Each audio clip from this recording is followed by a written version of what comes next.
నా ఆలోచన ఒకటి, విశాఖపట్నం ఈరోజు రాష్ట్రంలోని హైయెస్ట్ పర్ క్యాపిటల్ ఉండే జిల్లా విశాఖపట్నం జిల్లా. రెండో విషయం చూస్తే Visakhapatnam one of the best district, ఒక docile most livable place in Andhra Pradesh ఏదనంటే చిరునామా విశాఖపట్నం. అదే మరి ఎవరైనా రిటైర్ అయితే ఎక్కడ ఉండాలి అనుకుంటున్నామంటే విశాఖపట్నంలోనే ఉండాలి అనే కోరిక ఉంది ఇక్కడ. దానికి అనేక కారణాలు ఉన్నాయి. ఒక వండర్ఫుల్ ప్లేస్, పీస్ఫుల్ ప్లేస్, అన్ని విధాలు కూడా బాగుండే నగరం విశాఖపట్నం. నేను అందుకే ఈ నగరాన్ని ఎప్పుడు కూడా ఒక ఫైనాన్షియల్ క్యాపిటల్ గా తయారు చేయాలని మొదటి ఆలోచించి వచ్చినాం. ఇటీవల కాలంలో మీరు చూస్తే చాలా డెవలప్మెంట్ వస్తూ ఉంది. రాబోయే 2-3 సంవత్సరాల్లో మీరు చూస్తే ఒక 5 సంవత్సరాల్లో మీరు ఊహించని మార్పు వస్తుంది. ఎందుకంటే ఇంటర్నేషనల్ ఎయిర్పోర్ట్ వస్తుంది, మెట్రో వస్తుంది.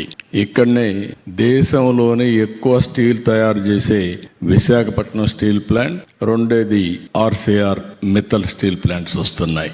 ఇంకొక పక్కన టీసీఎస్ కానీ అదే మరి కాగ్నిజెంట్ ఇలాంటి ఐటీ కంపెనీస్ వస్తున్నాయి. తర్వాత రాబోయే రోజుల్లో గూగుల్ వస్తే నాలెడ్జ్ ఎకానమీ కూడా చిరునామాగా దేశంలోనే విశాఖపట్నం తయారయ్యే పరిస్థితి వస్తుంది.